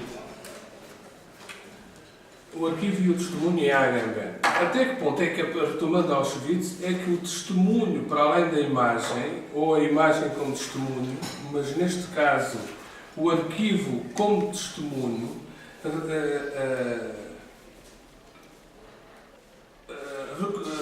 nos dá uma memória do acontecimento. O acontecimento extremo. Agamben diz o seguinte: o testemunho, no caso de Auschwitz, não é possível. Portanto, aqueles testemunhos de que o Lanzmann se vangloria, tudo aquilo não é possível. Não acaba, nem a imagem, nem o testemunho. Porquê? Porque todos aqueles indivíduos não dão também verdadeiramente. Se o Lanzmann diz que a imagem não dá o acontecimento, o testemunho de alguém que lá esteve também não o daria de alguma forma, porque o verdadeiro testemunho de Auschwitz seria aquilo que o Agamben chama de testemunho integral. E o que é o testemunho integral? O testemunho integral é paradoxal. É aquilo que eles chamam, sabem que aquele que já estava nas últimas nos campos chamava-se o muçulmano. Sim. E, portanto, o testemunho integral seria o muçulmano. Mas o muçulmano que morreu é o verdadeiro testemunho. Aqueles que sobreviveram não têm nada para testemunhar. Aliás, esta ideia vem do Primo Levi, que diz que realmente aquele que sobrevive não acaba por estar acaba por não conseguir dar conta de nem testemunhar nada. O Agamben esqueceu-se aqui de uma coisa, é que há um indivíduo, pelo menos eu conheço pelo menos um relato de um indivíduo que estando no acontecimento conseguiu sobreviver a esse acontecimento. Qual é o verdadeiro acontecimento? É o interior da Câmara de Grécia. E alguém conseguiu sobreviver? O Agamben desconhece isso. Mas quem será? Não, eu tenho um livro sobre isso. Há um indivíduo que, estando lá no meio, ficou de baixo e conseguiu... Porque aquilo durava 10 a 15 minutos, não é? A asfixiar. E, portanto, o horror, eles cercavam uns pelos outros aqui, mas houve um indivíduo que, quando abriram a câmara, era miúdo e conseguiu sair. Portanto, esse como é que o testemunho. Escapar? Não sei, conseguiu. Porque eles depois eram levados dali para ser lavados, não é? Tiravam-lhes os dentes que continham ouro. Sim, mas há um relato. Esse seria uma espécie de testemunho integral em tudo semelhante ao muçulmano. Porquê? Porque o muçulmano, o muçulmano não é a vida, é aquilo que ele chama a sobrevida. E, portanto, o muçulmano já não consegue testemunhar nada. E o Agamben disse exatamente que o verdadeiro testemunho é a impossibilidade de dizer. Porque, como se sabe, as pessoas precisam de um testemunho que vai falar por aquilo que não pode dizer. Não é? Ou porque viu o acontecimento. Alguém que viu, mas que não participou. Isso é um testemunho. É um testemunho. Porquê que o Levi, e outros, a Berry, não sei o quê, todos os sobreviventes dizem que realmente estão aquém da verdadeira... Porque não viveram... Para já tinham que estar dentro de uma câmara, nenhum deles esteve, a não ser esse tal caso desse miúdo. E para além disso, nunca chegaram ao limite do humano, digamos assim. Não é a vida, mas aquilo que o Agamben chama a sobrevida. O que sobreviveu não é a sobrevida. A sobrevida seria o muçulmano. O muçulmano seria, com o muçulmano, diz o Agamben, havia o poder que quis produzir o seu último arcano, o seu último segredo, digamos assim, uma sobrevida fora à alçada de todo o testemunho possível. E, portanto, este testemunho possível é uma incapacidade de dizer. O único testemunho possível de Auschwitz é alguém que está dotado de uma incapacidade de dizer. Por isso é que ele diz: o testemunho não garante a verdade factual do enunciado conservado no arquivo, mas a sua inarquivabilidade, a sua exterioridade relativamente ao arquivo. Logo, o facto de que ele escapa necessariamente, enquanto existência de uma língua, tanto à memória como ao esquecimento. Porque este testemunho integral é a impossibilidade de falar. Há uma completa dessubjetivação do testemunho integral, porque ele já não é um homem. Ele já não é um homem porque realmente o que os nazis estavam produzindo era um não humano. Exato. E, portanto, o testemunho do nazismo é aquele que transpôs a fronteira do humano. É o muçulmano. Ou, eventualmente, o tal que esteve na Câmara de Gás. Porque esse viu aquilo que ninguém poderia ter visto. Ou que ninguém viu. Porque o muçulmano era aquele indivíduo que deambulava nos campos, sim, como uma espécie de morto-vivo, sim, e que os nazis iam deixando viver, não se nutria, ou nutria-se de uma miséria. Eles eram capazes de andar à procura quase de porcarias. Casca de batata, não sei. Exatamente. E a descrição que ele faz, de facto, é que os indivíduos andavam ali a deambular, como uns mortos-vivos, não é? Tendo perdido toda a vontade de sobreviver. De viver? Pois, mesmo de viver. Tendo perdido a vontade de continuar a viver. Sim. Quer dizer, portanto, que é o que caracteriza o humano, não é? Quer dizer, o humano, nós não conseguimos, aliás, alguém disse, não é? Que eu, como não sou de filosofia, tenho muito medo de citar de cor, porque às vezes posso dizer disparados, estou a citar que disse o filósofo Tolkien, e a dizer o Heidegger, não é capaz de ser. Que é, nós não assistimos nem ao nosso nascimento, não é? Quer dizer, nós ignoramos completamente o nosso nascimento, não é? E também não assistimos à nossa morte, não é? Nós podemos, quando muito, exatamente. Quer dizer, nós somos aqui uns seres que andamos aqui perdidos, deitados aqui à vida, não é? O Dasein, não é? Do Heidegger. Luís, é um ser deitado à vida que não tem nem começo nem fim, porque de facto nós não conseguimos assistir. Mas estes indivíduos estavam nesse limbo, realmente. Essa produção típica do biopoder, levada a um extremo, digamos assim, de produzir uma coisa que está, digamos, entre o animal e o homem. Não é? Não é essa a ideia? É um bocado a separação. O que visava o nazismo era a separação absoluta entre o homem e o animal. Não é? A subtração da animalidade. Porque estes indivíduos acabavam por morrer. Sim. Por isso é que não. Mas também. Ou se sobreviveram, não são verdadeiros muçulmanos no sentido absoluto. Não, e, portanto, por isso é que mas eventualmente também há imagem, há arquivos de muçulmanos. Isso também escapa. Claro, mas aí... Também não se interessa por isso, mas há fotos de muçulmanos. Claro, mas aí entra o próprio Primo Levi, não é? É um sobrevivente. Agora, aí o problema... Nunca foi muçulmano. Nunca foi muçulmano, claro. Mas é um sobrevivente. Agora, aí põe-se um problema muito importante para o Primo Levi, que ele levanta, que é o problema da vergonha. Que o Agamben acentua.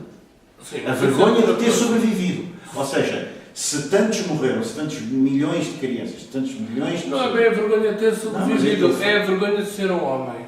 Ou seja, o que isso significa? O sentimento de culpa de não ter morrido, que devia ter morrido com os outros. O sentimento de culpa de ter sobrevivido. Quer dizer, isso é que é uma coisa que é... Quem foi culpado? Sim, e quer dizer, é qualquer coisa ainda talvez mais íntimo. Quer dizer, digamos que é sentido como uma injustiça. Também nasce do julgamento dos outros, não é? Pois. Não é só de si. Sim, mas nasce este julgamento terrível. Há de facto um julgamento. Descreve que tinha há de facto um julgamento que impende sobre estes sobreviventes, que é, o Levi confronta-se com isso, onde às vezes diziam, então mas vocês não se revoltaram, não fizeram nada. Claro. Portanto, e isso também coloca a pessoa no embaraço. É o Porque é que peso eles não se revoltaram? Isso dá uma culpa. É o peso da memória culpada. Quer dizer, o peso da memória culpada, porque a pessoa diz assim, então os outros morreram e eu não fiz nada, não podia ter feito nada, vocês não podiam ter tentado, mesmo que morressem queimados contra os filhos mas a verdade é que eletrificados. também aí falha porque houve revoltas. Houve uma revolta do Sonderkommando em que foram executados 700. Houve revoltas. Houve a revolta do gueto de Varsóvia. Não se pode dizer como o Sul... Cria uma certa vergonha as pessoas irem para o campo de braços caídos, não é? Sem qualquer... E é curioso também outra coisa que é assim, revolta. é que este sentimento de vergonha depois não só se dá do ponto de vista dos sobreviventes quando são libertados, no momento em que chegam, quer os russos, quer os, digamos, aliados americanos e outros. Mas, por exemplo, o HB descreve uma cena que o Primo Levi, creio eu, refere, que é, chegou um grupo de soldados russos, jovens inclusive. E o que é que se dá nesses jovens? Claro, de vergonha. Porque a situação do outro, totalmente colocado nesse limbo, não é? Digamos, Animalizado. totalmente animalizado, transforma o próprio observador que o observa, não é? Num processo quase especular, de espelho, em que ele se sente ele próprio, não é? Envergonhado, quer dizer, envergonhado de pertencer à mesma circunstância temporal. Mas só o muçulmano viu isso. É que isso não é ver. Não, é vivido pelos soldados. Eu sei, não, mas que é não é isso, vivido mas pelos soldados que libertaram aqueles que viram a Górgona. Mas quem viu? Ah, a Górgona. Mas não são esses os soldados. É o muçulmano, só esse é que viram. Pois. Porquê? Porque viram realmente a destituição. Por isso é que eles são testemunho integral. Agora, com a tua intervenção oportuna, a gente aproxima-se rapidamente do que é o testemunho integral. É aquilo que pode testemunhar o intestemunhável. Os outros todos não podem. Porquê? Não há língua, está fora da língua. Porque a testemunha vive numa linguagem, numa língua. E aquele que vive, por isso é que o Levi diz, aqueles que foram os que viram agora, não conseguem nunca testemunhar, porque não têm língua para isso. Ou linguagem, se quiserem. Porque viram a destituição total. Aqueles que, apesar de tudo, são testemunhos desses testemunhos integrais, têm vergonha disso. E tendo vergonha disso, não é por acaso que o Améry faz um livro a favor do suicídio e se suicidou-se. O Levi se suicidou-se, muitos sobreviventes suicidaram. Bettelheim suicidou-se e por aí fora. Nós temos a Deus ouvidos. Ou seja, acabam por ter vergonha daqueles que se aproximaram aproximaram-se e foram para além, ultrapassaram aqueles que ultrapassaram é que são os verdadeiros testemunhos. Portanto, isto tem agora aqui interesse para nós, eu talvez não E sei termino, pronto, senão podíamos talvez passar também ao Carlos. ultrapassei um bocado os Posso meus tratar 10 o minutos Carlos? ultrapassei um pouco os meus 10 minutos. Não, ultrapassamos aqui, nós estamos numa situação convencional. Eu julgo que estamos todos a sentir-nos. Eu disse que ia falar 20 minutos, não é? Mas falei que é 23, 25. Oh, pá, não estive a contar. Não tem problema. Eu penso que ninguém aqui teve a contar isto. O que interessa Agora, estabelecermos depois do intervalo. Não, mas espera aí, deixa cá agora eu dizer isto que ia tentar dizer. Então diz à vontade.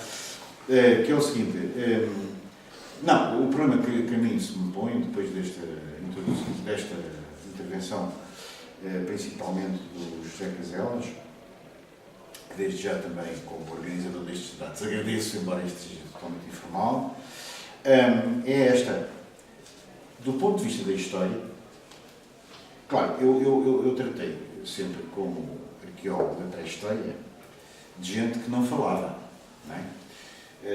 Isto é, de pessoas que não deixaram qualquer testemunho e até havia aquela pretensão, isto também é interessante ser observado pela pessoa da filosofia que não tem esta formação da história, porque também nos pode contrapor do lado de fora, não é? Isto é sempre interessante, ser visto do lado de dentro e ser visto do lado de fora. Havia aquela ideia de que a arqueologia, começou por ser uma coisa muito ligada às belas artes, ou seja, o Winkelmann, por exemplo, um dos fundadores da arqueologia, era também um historiador de arte alemão muito conhecido, não é verdade?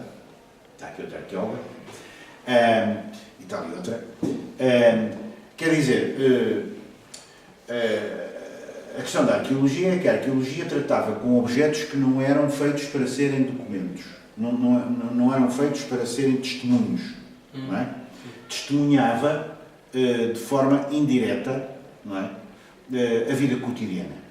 Ou, se quisermos, até o excepcional, se fosse uma sepultura, ou um templo, ou qualquer coisa de espantoso, não é? Porque também os arqueólogos têm essa coisa, não é? Aliás, os arqueólogos até vivem a síndrome, acho que se diz no feminino, a síndrome de Pompeia, como dizia o Binford, ou seja, a síndrome do túmulo de Tancamon, que eles querem, no fundo, é encontrar uma coisa selada no tempo, uma espécie de fotografia que fixa ali. E dizia-se, bom, as pessoas que estudam a arqueologia, por exemplo, histórica, podem completar a malícia do documento escrito, porque o documento escrito, a partir do momento em que é escrito, é sempre malicioso, tudo o que é humano é malicioso, não é?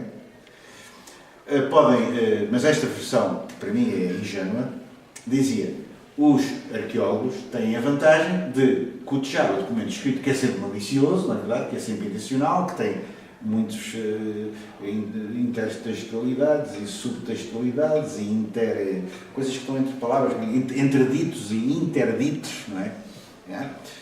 Está gramaticalizado, está portanto formalizado dentro de um código que é para induzir uma determinada interpretação, ou 1001 interpretações, mas há sempre mais uma 1002 interpretações que se podia fazer. Portanto, nunca há o arquivo absoluto, nunca há o documento absoluto, nunca há nada disso. E o arquivo arqueológico, ou se quisermos, porque é engraçado, arqueologia, arquitetura, isto vem da palavra arque, que é origem, fundamento, base, justificação. Não é? E, portanto, verdade. A questão que se põe é, nós, em arqueologia, pensávamos, eu quando era mais novo pensava, eu não vou com estes meus colegas que são os da história, que os gajos vão-se todos enganar. Eu vou para a arqueologia porque eu vou observar, vou mexer na realidade mesma. Porque o objeto, não é? Não mente. Tontinho que eu era. Tontinho que eu era. Porque o objeto, pá, é como a fotografia. A fotografia, quer dizer, lá está. Quer dizer, isto no fundo vamos ter aquela coisa do porque nós, que é dialógico em relação a nós. Somos nós que o... O objeto é o documento, não é? Porque qual é a verdade do arquivo? Mesmo enquanto documento. Lembra-me as falsificações. O Stalin publicou uma versão da história e depois mandava uma emenda assim que destituía alguém, mandava uma errata, o que é um gesto absurdo, completamente absurdo. Mandava uma errata a reconstruir aquilo e para a pessoa colar em cima, mas a pessoa tinha as duas. Portanto, há uma falsificação do próprio documento. Mas a falsificação é sempre um documento. Pronto. É outro. É outro também. É outro documento. E às Mas vezes qual é? tão importante quando o referido, o dito verdadeiro, que uma falsificação, às vezes explica muito mais do que o dito verdadeiro, porque tem uma intencionalidade também, tem um contexto também de produção, e tem autores, e tem objetivos também quanto aos outros. Nós não conhecemos, por exemplo, a Portugal, aqui tão perto, os falsos Santa Cruz de Coimbra, tínhamos que continuar, produzidos como os textos Santa Cruz de Coimbra, e que tinham uma intencionalidade por trás. Ou monarquia lusitana, não é? As aldrabices feitas sucessivamente. A questão é como é que se reconhece um falso. Ou qual é a verdade do arquivo? Como é que se reconhece um falso? Porque todos os documentos são verdadeiros. Até um falso. Pois, nesse sentido. O que é que não se diz? Como? Não saímos daqui. Porque todos os documentos são verdadeiros. Mesmo uma falsificação. É verdadeiro. E nós temos a prova do quê? Que o documento é falso ou de que existe um documento verdadeiro? Pois, mas a questão não é tanto essa. É se o conteúdo é verdadeiro ou não. Mas estamos a falar de outra coisa. Se o conteúdo é verdadeiro. Aí é fácil Aí já dizer que é falso. nós estamos a falar do dizer que documento. fulano tal não existiu e não pertence ao partido. Do ponto de vista testemunhal, todos o são. Todos são testemunhos. Porque nós não estamos a falar Mas do documento, mas também estamos a falar da informação. A informação é que é falsa, não é o documento. Não, eu estou a referir-me à informação. Atenção. Sim, não se pode dizer que é o documento que é falsificado. Não, a informação é que é falsa. Ou o primeiro. O documento é verdadeiro. O objeto no O sentido objeto. dado. Sim, O seja problema é esse. escrito ou... O problema é esse. É se existe Toda a arqueologia, de alguma forma, também tem este confronto que eu comecei por dizer com o poder. E, portanto, por isso é que o Foucault, num dos últimos discursos, fala numa coisa estranhíssima, que é a anarqueologia. Uma espécie de anarquia da própria arqueologia. E o que é que isso consiste? Consiste em tentar dizer não ao poder, constituir uma espécie de arqueologia do não poder. Sim, sim. Esse conceito, curiosamente, encontrei-o desenvolvido por uma senhora espanhola, que é professora do ensino secundário, mas que é interessante e tem uns livrinhos. Anarqueologia. E ela referia que ele falava disso num dos cursos, que foi um dos últimos que foi publicado. E eu agora consegui caçar esse curso. Mas a referência que ele faz é só numa página, infelizmente. Eu bem gostava que ele desenvolvesse isso. Não. Porque a gente tende a mitificar um pouco. É o governo dos vivos. Talvez. O governo não de vivos, não é? Creio que sim. Mas eu agora queria, para o Carlos não ficar zangado connosco, pedir-lhe que, de facto, também falasse e dissesse alguma das coisas. Eu falei demais, mas enfim. Não, eu também vou ter aqui um bocadinho de água. Quero um bocadinho de água. Mas estou até a pegar só aqui numa ideia de ligação que ficou. Que é. Peço desculpa. Diga. Mas é que eu gostava de ouvir, mas tenho mesmo que comer alguma coisa. Neste momento preciso, não podes esperar um bocadinho para ele falar. Pois é mais complicado. É que senão ele perde o gás e depois deixa. Mas perde o gás porquê? Então porquê agora falar? Estava a começar a falar. E é aborrecido estar a interromper. Não sei, pelo menos pode falar. Por mim não tem nada contra eu, tenho mesmo que comer. Pronto. Sim. Paciência. Não te importas que a gente continue? Nada. Pronto. Eu um minuto ou dois. Está bem. É aqui ao lado no barzinho. Vou por onde? Sais por aqui, sais a porta. Aqui no meio, Sais naquela porta. aí uma escada, Uma escada. aí nessa porta no meio. Pronto, é isso. Peço desculpa. Vou mal. Vou pegar. É difícil. Vou pegar nesta ideia final para depois partir para a Teresa para a tinha aqui. E uma é esta ideia do arquivo do poder, mas na relação que fez da história, eu diria assim, nós aqui estivemos a falar um bocadinho de certos arquivos e de certa história, se quisermos, do excepcional. Estivemos a falar dos arquivos, ou de partes de arquivo do excepcional e de acontecimentos excepcionais, ainda que, em muitos casos, a história fala lá, quanto mais para trás, do excepcional. Para aquilo que nós sabemos, não é? Isto é, para aquilo que chegou até nós, inclusive quem é o produtor dos próprios testemunhos.